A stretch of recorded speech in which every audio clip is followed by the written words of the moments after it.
Hello, everybody, and welcome back to Ticklish Business, the podcast all about celebrating and honoring old Hollywood. And we are kickstarting our International Month. This is the time of year where I watch various classic films from different countries as kind of a cinematic vacation over the summer. And this year, in honor of the podcast's 10th anniversary, I decided to visit films from our my patrons and subscriber base. And we're kickstarting with the second largest group of people that listen to this show who are based in Australia. I did not realize that Ticklish Business had traveled all that way, but we have. And joining us to talk about our film 1975's Picnic at Hanging Rock is TCM host and Australian citizen Alicia Malone. Alicia, how are you? Oh, that's exciting that people in Australia are listening to your podcast. Hello, everyone, down under. I miss you guys. I will say that I did love the recent video that the TCM social team put up, implying that your accent might be fake. I thought that was very, very inventive and funny, by the way. I know. Well, when I go back to Australia now, some people say, especially my friends, say I do sound American because I've been here now for 16 years. But to Americans, I still sound very Australian. But that was inspired by, there was a comment I got when I first started on TCM. And of course, since then, I've learnt to never read the comments. So I follow that rule. But a comment that I thought was quite funny was someone saying she's not a real Australian. She's just pretending to be, because I know Australians and they don't sound like her, as if we all have one accent for the whole country, or Wow. the fact that I've been living in America. And I wasn't offended. I was just like, that's so funny. Imagine pretending to be in Australia. That's a big task. So now that's spurned some social media videos. I love it. I love it. Well, I mean, I'm so glad that we get to be talking about Picnic at Hanging Rock, one of the seminal Australian features, as well as talking about it with you, who does the TCM Imports series. So I feel like there's no better expert for this movie. But before we get into that, I'd love to remind everybody the podcast is available wherever you get your podcasts, including Spotify and Apple Podcasts. Please consider sharing, subscribing to it. If you aren't already, leave us a review. The podcast is on all social media at Ticklish Biz, unless it is Twitter, where we are at Ticklish_Biz.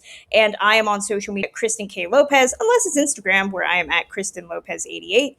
And you can read all my thoughts on film, classic and contemporary, at thefilmmaven.com. Our Patreon keeps the lights on at Ticklish Biz HQ, lets us do International Month, as well as all sorts of other fun stuff. Consider subscribing over there at just $1 at patreon.com/ticklishbiz. Like great subscribers like Allie Moore, Sean Goudreau, Chris McKay, Richard Silver, all sorts of amazing people over there.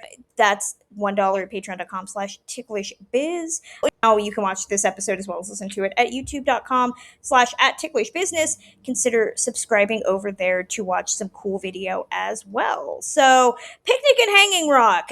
This is directed by Peter Weir, based on the book by Joan. Lindsay tells the story of a summer picnic with a few students and teachers from an Australian girls' school, and three young women end up vanishing without a trace, and the mystery of what has happened to them causes everybody to react in different ways. Alicia, I'm curious, when did you first see this movie? What were your initial thoughts way back when you first saw it?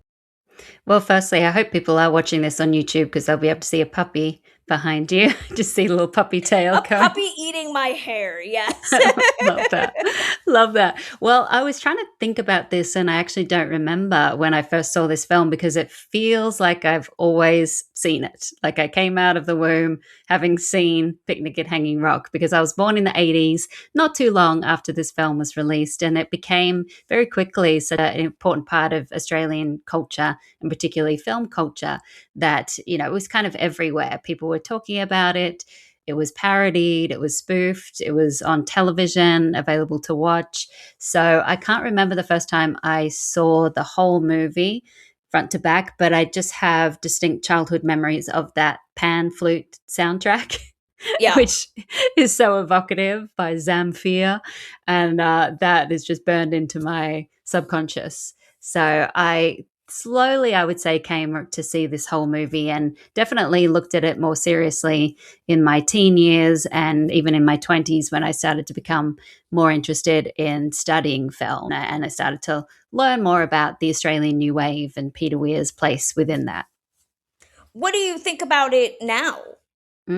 I love it. I mean, when I watch it now, and I just rewatched it, even though I didn't need to really for the podcast because I know it so well, but I couldn't help myself. It is such a mood piece, and I feel like it's a Pinterest board come to life. It's a whole aesthetic within itself.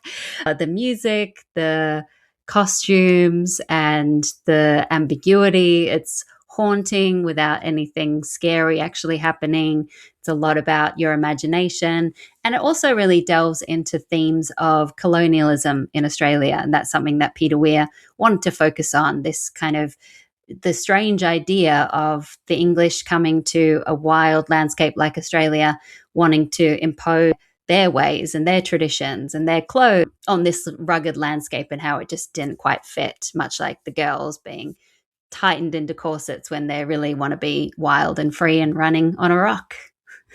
100%. I saw this probably when I was way too young to actually understand what it was. And revisiting it for the podcast recently, I think I understood it a lot more and saw more depth to it than initially I expected. And I can see why it's inspired so many other directors. I think Sofia Coppola has talked a little bit about the aesthetic of the Mm-hmm. film influencing the Virgin Suicides. I can see where that kind of love for the Victorian kind of bow girl that we now know and love has come from. And it's one of those movies that is just really haunting and fascinating from a cinematic perspective, in the sense that it doesn't give you any easy answers. It doesn't give you really any answers. It's this dreamy, ethereal mood piece or tone poem that has a story to it. And I didn't realize until doing research on the movie just kind of how all of that life imitates art, imitating life type of thing with Joan Lindsay as the author of the original book, and how there were bizarre things. It's a really, really interesting movie in the sense that it is this dreamy exploration of nature and spiritualism. I don't think people, certainly Americans in 1975, were not expecting that. But I think even now, it holds so much mystery and allure to it. It does, yeah. I love that Peter Weir wanted to keep the ambiguous nature of the book, because when the book came out, people were very upset about Joan Lindsay not giving them any answers. Like, what happened to these women? Where did they go? Were they murdered? Sometimes people thought they were abducted by aliens, or that the rock consumed them in some way. And Peter Weir wanted to keep that. And audiences, even in Australia at the time, were also very upset about the fact that the film didn't give them any answers. They wanted it to be tied into a nice bow at the end. But I think that's part of the reason why the film remains so timeless and fascinating to watch, and why I can watch it over and over again. You notice new details every time, but still nothing adds up. And that's part of the surreal, off-putting mood that this film leaves you with. Yeah, I recommend reading The Extraordinary Story Behind Picnic and Hanging Rock from the Sydney Morning Herald, which details a lot of what went into making the movie. But Peter Weir said after the first US screening, quote, one distributor threw his coffee cup at the screen at the end of it because he'd wasted 2 hours of his life. A mystery without a goddamn solution. What works so well about the movie is that you get wrapped up in other people's perceptions of what has happened throughout this film. And really, for a movie that has such a mystery, it's amazing that it lasts 2 hours. You would Mm. think that this story would run out of steam probably in like 10 minutes, because there's so much that we don't know. And I talked about, when I saw Disclosure Day recently, the lack of characterization and how that affects story. And here, I think this is how you can do just enough characterization to make your story have momentum. We don't know a lot about these girls at Appleyard College when we show up. We just know that Sarah is the poor orphan that has been sent there. She has a brother. Miranda is the one that everybody seems to love. And then everybody else is just around. And yet you're forced to kind of look at how they move through the space, how they lead each other, and start to kind of amass background from there. That whole opening sequence when they have the actual picnic, it's just amazing to kind of watch the painterly way they move through the space. Even though they're getting the weird, like, their watches stop and time seems to be out of joint. It's one of those movies where I'm like, I don't know anything about these people, and yet I'm invested in the mystery of what is gone on.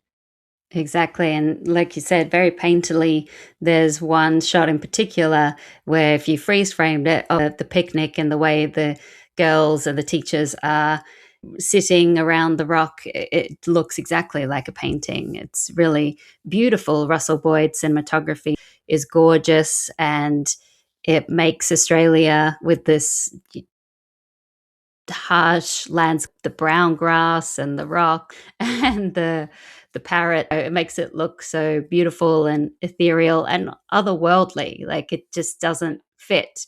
And same when we see the English family having tea.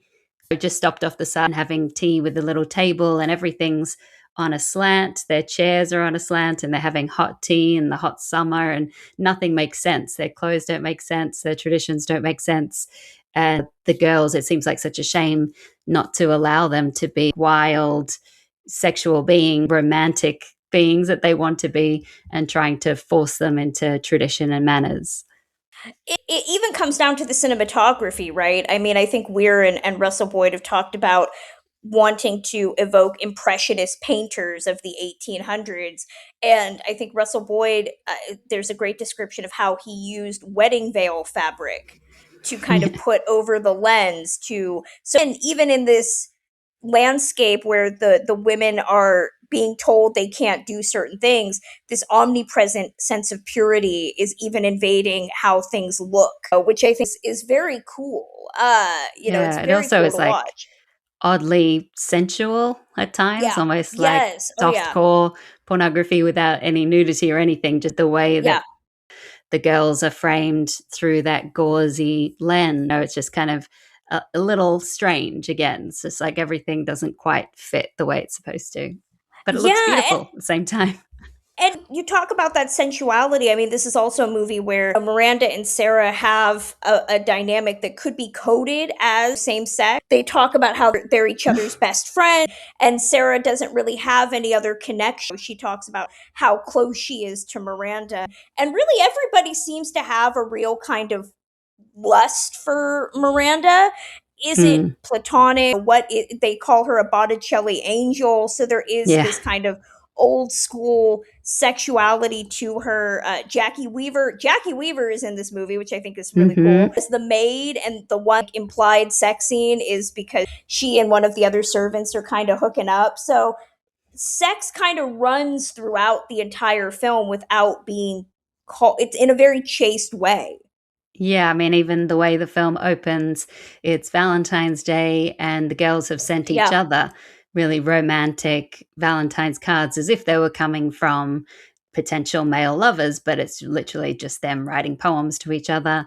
And later we see Sarah having almost like a shrine to Miranda, that she's praying for her to come back and join her. So it is, again, just adds to that feeling of things are not quite as they seem. Exactly. The book was published in 67. It's considered one of the greatest Australian novels of all time. For somebody that is a newcomer to Australian pop culture and cinema, especially, I mean, what does that look like starting from its origins to where we are by 1975? Yeah, it's really interesting actually because Australia adopted cinema from the very start. So The Edisons came to tour with their newfangled motion picture cameras in the 1880s, and lots of people were very interested in their exhibitions. And then in 1896, they started to make short films, kind of documentaries that you saw in America as well, one involving a ferry ship coming into harbour in Manly and Sydney. Very simple scenes. But then quite quickly, Australia established its first film studio.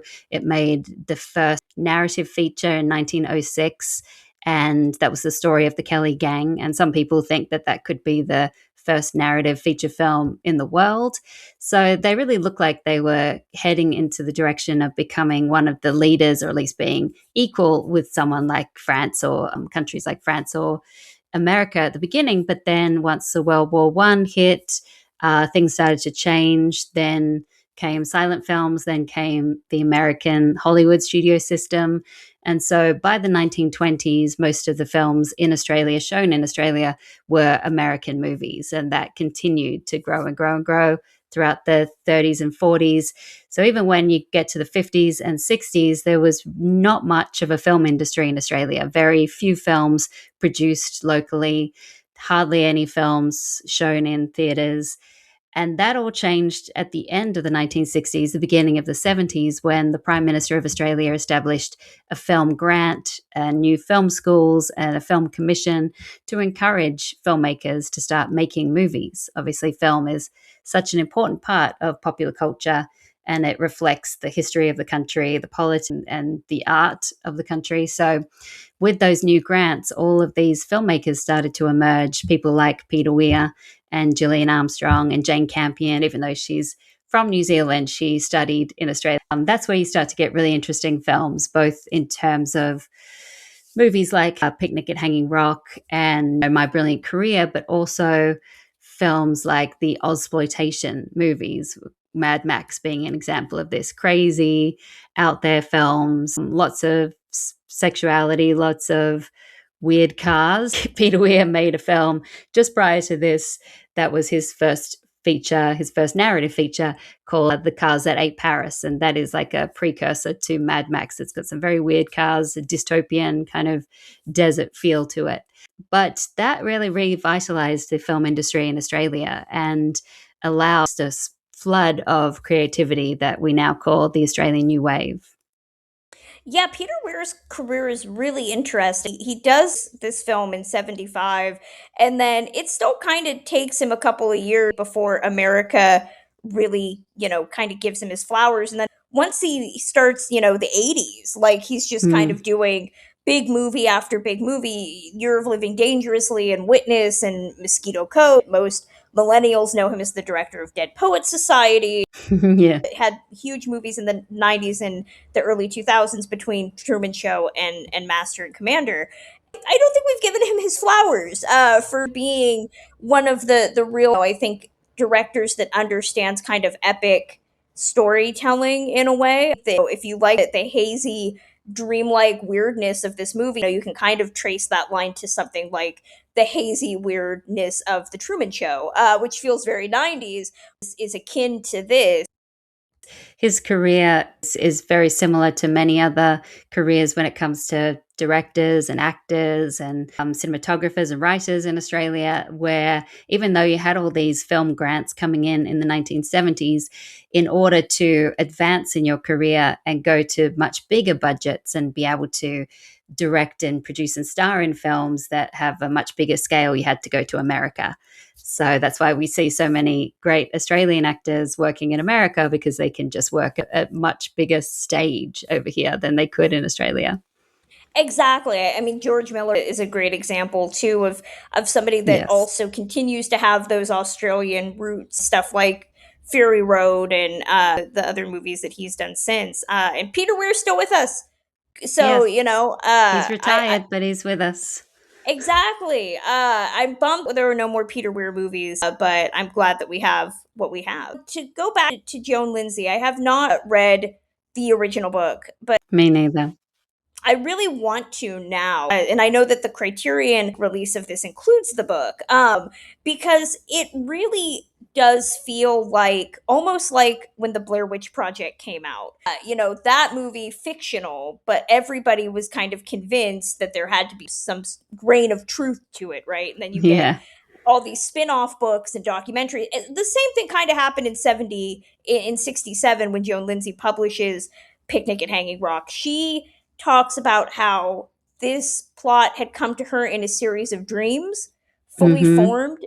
She dreamed about this for a week with the characters, and it's very, very weird and Yeah, and she said she kooky. wrote it in 2 weeks, which Yeah, gives me anxiety to think about. exactly. I'm like, no, there's no way. There's nothing that I can conjure up that I can pull off book wise in 2 weeks. No way. But she really was kind of keyed in. A lot of people have said that there's this real mystique that permeates around her. If you read a lot of the research out there, people say that she could predict things before they happen, that she was in tune with nature. Watches stopped when they would go to scout the locations, and people weren't clear if it was because of the location or because it was Joan. And that she kept this spiritualism side secret to her husband, who did not believe in any of that. That's a really, really interesting addendum that you don't see with a lot of authors of popular material like that. The film has become so synonymous with her and Australia that there were sequel books that came out. There's a whole book of theories about what the ending is. And supposedly people asked Joan Lindsay for years, oh, is this Yeah, based on a true story? And all she would she say would never say.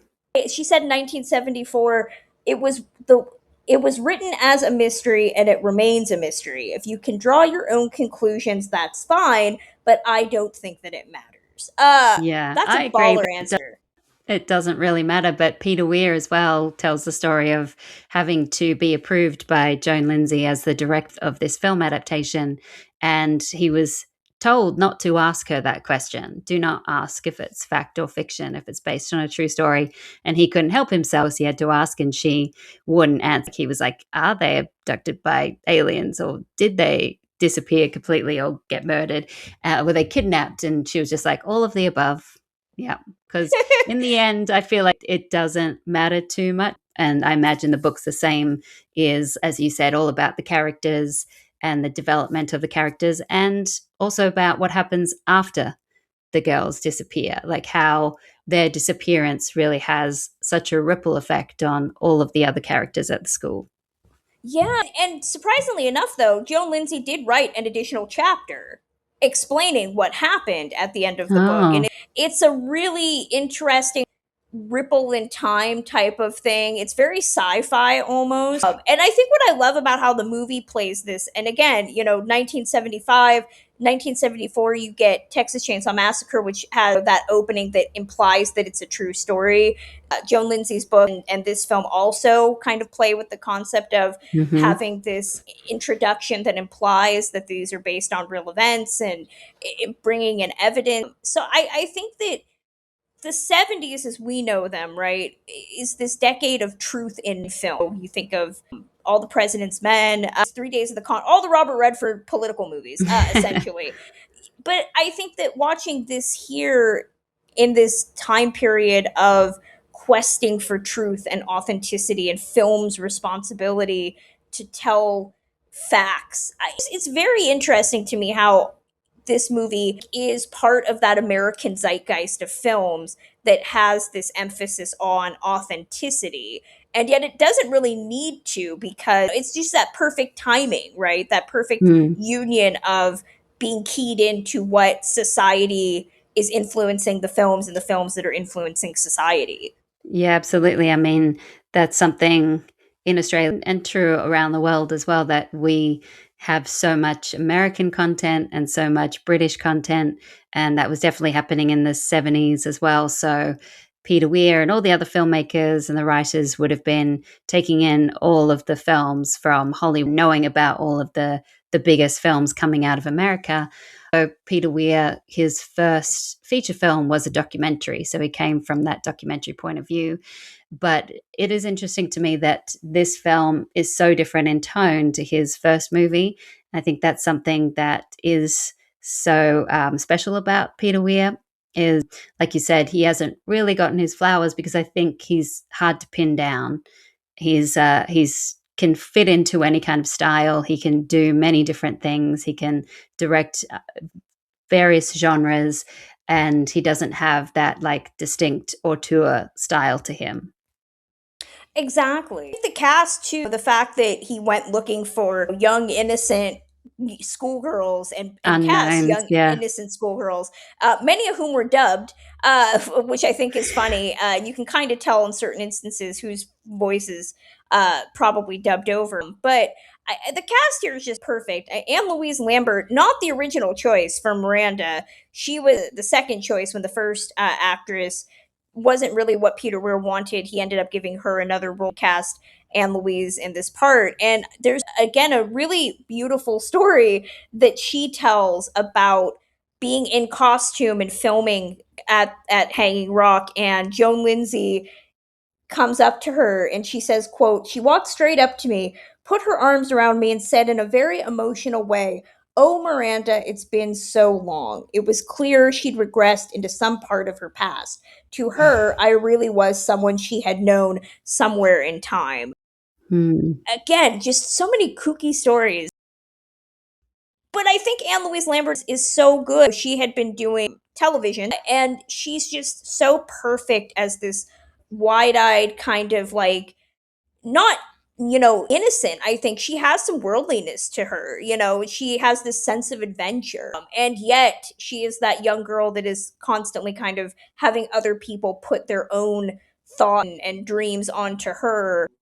And the fact that she's the one that disappears kind of causes everybody to lose their mind, because if you look at the world of true crime, the ones that get the most attention we know historically, the pretty young girl that has so much promise. What works so well in this movie is kind of upending that, because there's a theory you could describe that these girls just kind of willingly left to go be their own people, to do whatever they want.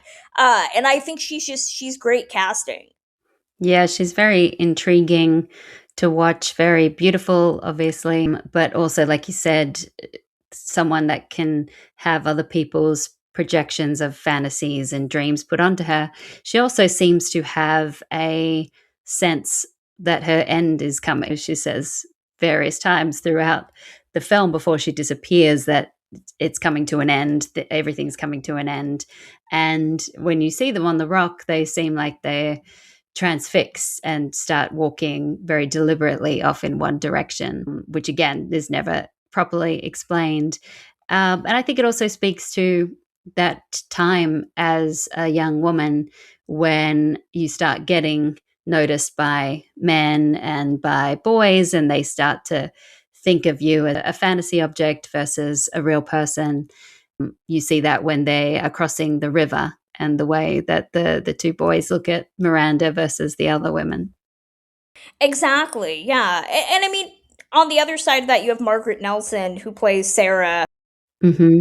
who pretty much just becomes the fulcrum for everybody, kind of treating her like she's beneath because she's poor. According to her IMDb, this was probably the biggest thing she did. She had done some television. She went back and did more television before walking away from Hollywood, I hope by choice, in 1979. She's got a lot of really great back and forth with Rachel Roberts, who plays the headmistress. Hmm. And think that's also something that does not get talked about amongst the ethereal dreaminess of this movie, is the real dark kind of heart of it, which is back at the school. Everybody's tying Sarah to the wall. They're Yeah. treating her poorly. Miss Appleyard seems to get a real kind of pleasure out of saying, like, there's no money coming in, girl. We're sending you back. And there's a real classism, I think, to it. You talked about up top the kind of juxtaposition of British colonialism and how that interacts with Australia. And we get a real class divide here, in the sense that this is a finishing school for young girls that are going to be assumingly upwardly mobile wives, and young women, and how that contrasts with Sarah. I don't know much about the class structure of Australia in the 70s. I don't know if you know anything more that would give context to that dynamic. That was kind of always the case, similar to America, that there's a divide between the rich and poor. Like you see with the scene where they're heading off to the Rock in the carriage and they go through the dusty town and the young kids are chasing after them and they're sitting there in their white dresses and their gloves and they can't wait to take their gloves off. That's a big treat for the day. Definitely that kind of class system has always existed. During these times, the Victorian times, it definitely traveled over from England into Australia. But definitely these young girls are privileged, and you see the fact that the headmaster really only cares about the money. She doesn't care about actually educating these young girls or wanting them to be anything more than probably, like you say, wives and good women. But yeah, Yeah, well behaved and women. the contrast between the angel in the home, the Victorian mentality about women, it's really, really intriguing, contrasted against the history of Australia. Kathleen Steele talks about with the book.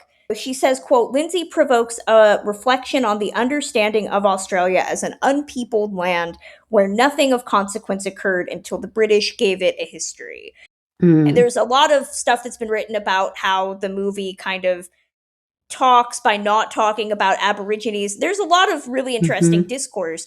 That's something that the movie so skillfully kind of looks at, is the concept of these young women who are on the verge of transitioning into British Victorian domesticity, wanting to engage their native homeland type of side. You know, it's Hmm. not just being Australian, but wanting to be independent women. It's telling that, oh, I think it's Edith, the one that comes back or is found later on, says that the one teacher was running towards them without her skirt on, which is like scandalous. She's practically naked. The And then it's pantaloons. Yeah. exactly. And at the end, when she's ready to leave, she's in blood red. It's the one like real jarring contrast in Yeah, color. Irma. Yeah. Yeah, I think there's a real interesting way that the movie utilizes sexuality and domesticity to talk about the divide between homeland and colonization, in the sense that Yeah. these women inhabit both, just as they inhabit girl to woman. They also are inhabiting this liminal space between being Australian as well as being raised under this British system. Yeah, it's like what is their true nature and their connection to the nature of the land. They feel drawn to the Rock and they want to be part of the Rock and be part of the real rugged Australian landscape versus being in their beautifully manicured school building with the perfect lawns and everything. And you also see the class divide when it comes to Albert Bertie, Mhm. played by John Jarrett, who would later, of course, scare us to death in Wolf Creek. So shocking to see him young in this. Exactly. Exactly. And it goes to show that both he and Jackie Weaver have had long careers, and both of them, until Jackie Weaver made Animal Kingdom in 2010, she stayed in Australia, and John Jarrett continues to stay in Australia. And so their careers were limited by the industry. And then, of course, when Animal Kingdom exploded, Jackie Weaver came over here and suddenly found like newfound Hollywood success. But yeah, Bertie, his accent, that's very broad Australian, and that contrasts with some of the other characters and contrasts with the young women as well, who speak in a more British version of Australian. Yeah, and there's, I think that as we see the movie go on and when people start leaving the school, right, the girls start going home, because as there's no explanation for what has happened, people just start to panic and they start pulling the girls out of school, staff starts leaving. You could make the argument that that is the slow crumbling of the colonialist system Yeah, kind of writ absolutely. large, which Yeah, and the I think, only Indigenous Australian I think you see is the tracker that the yeah, police are using to track the girls, which I think exactly. says a lot as well. You brought up John Jarrett. I love the melancholy of Sarah and Bertie. She talks about missing him, and that's her one connection. There's a very beautiful, kind of sad scene where he talks about having a dream about her, not unlike the dream maybe that Joan Lindsay had writing the book. But he talks about seeing her and having her say that she's going away. Thing that is something I didn't really think of until I started watching the movie and really pondering it, how much it is a story of death. Really, And that in seems like the real tragedy, right? Birdie and Sarah. yeah, is the fact that this brother and sister have been torn apart, and yet the fates kind of keep them apart, because had she gone on the trip at the beginning of the movie, she might have run into him, because we know that they ran into the girl. Who knows what could have happened, how their lives could have changed had they been able to be reunited. And I think that that's the moment where the movie just punches you in the face. Like, it doesn't matter about these missing, women. It's Yeah, the sadness of how the universe keeps people together, tears them apart, and doesn't really care how you feel about it, which I think is exactly. really at odds with the dreaminess and the prettiness of the aesthetic. It's a gut punch of an ending, I think. Yeah, when Sarah's body is found, and then you hear about the headmaster being found at the rock. It definitely is a gut punch of an ending for sure. Yeah, everybody dies. I think that's the really cool contrast. This is where you get a really great director and great screenwriter. How everything becomes cyclical. This movie starts with a mystery, ends with two very definitive deaths, and in the fact that Miss Appleyard kills herself at the rock, and Sarah, was she pushed? Did she fall? Did she commit Hmm. suicide? We will never know. And I think that at the end of the movie, focus is less on the original inciting mystery and the realities, instead of what the unknown presents us with. It doesn't give us answers, but it's inevitable. I don't think we talk about enough about this movie being a very dark film. It is a very dark film. I mean, that's what, again, is so unsettling about it, is that it looks beautiful, but it's actually got real darkness to it. And to speak about colonialism, I think the ending just shows how impossible it is, that it's never going to work. Trying to impose English ways on this rugged, beautiful landscape, it was just never going to function in that way. Exactly, yeah. And I mean, you contrast this with, I think, one of the other Australian movies that I thought about doing, but I didn't. Maybe next year. Is Walkabout, from 1971, which I think also kind of is an interesting story. Nicholas Rogue film, with Jenny Agutter and the Outback. Another movie where it's fascinating to hear people talk about that movie and being so enmeshed in Jenny Agutters beauty, and that's a very harsh film. Very. And I think that it's interesting, the contrast between those two films, and that one. Yeah, I agree, Australia, especially because Picnic Hanging Rock, directed by an Australian, and Walkabout, directed by a Canadian, but it's like a different, or British, I can't remember, Nicholas Rogue, but it's an outsider perspective, Walkabout, which lends another layer to that story and gives another perspective on the idea of Australian colonialism. yeah, Nicholas Rogue is British, so British. There yeah, I think that's telling. I think that's a telling kind of disparity too. We'll have to have you back next international month, Yeah, talk about Walkabout. absolutely. I mean, for people that, they see this and they want to watch more examples of Australian cinema, what are your recommends? Well, definitely My Brilliant Career, which is my Love favorite it. Australian film, directed by Gillian Armstrong. And she was the first female director in the country in 50 years when she made that film, because, again, there wasn't much of a film industry up until that point. Wake in Fright, if you want to be really freaked out, that was a film that was very hard to find for a long time. Again, directed by an outsider with a perspective on Australia. I would say Walkabout too.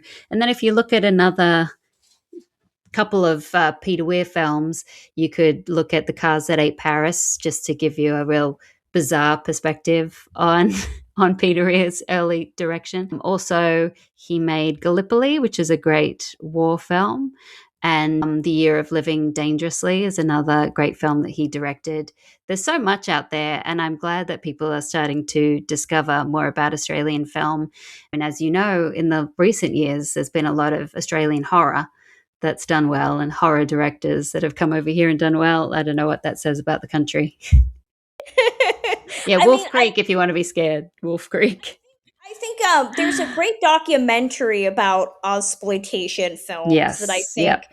the name escapes me right now. I'll put it in the show notes. But Yeah. it talks about the rise in horror. And I think that somebody explained how it's because the landscape is so wild and rugged and unknown and harsh, exactly, that it lends itself to being this unrelenting type of omnipresent void of horror that anything Yeah. can happen and no one's gonna know. And I'm like, oh God, that's a lot. I know that's a lot. There's also some great comedies, I want to say, in the Yes. 90s from Australia, like The Castle is one of my favorites, and Muriel's Wedding was great. I know that did really well over here in America. We do comedy very well too.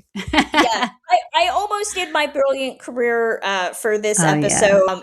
It's more 80s, so I Hmm. didn't do it. And maybe next year, because it's the hottest Sam Neill performance you will ever find. Oh, definitely. No disrespect to the ladies that love him in Jurassic Park, but that's the movie that I always say you need to be watching that one. I agree. It's a great one. But Picnic and Hanging Rock, as we wrap it up, I mean, it's definitely not a movie that you can just kind of sit down, zone out. You have to really be an active viewer for it. But I think once you see it, it kind of gets into your bones in a way. It It's a does. movie that defies categorization, defies answers, of course, but it's such a vital piece of cinema that has inspired so many other filmmakers, both Australian and American. It's a vital piece of cinema. Definitely one that I think everybody should experience at least one. Alicia, final thoughts on Picnic and Hanging Rock?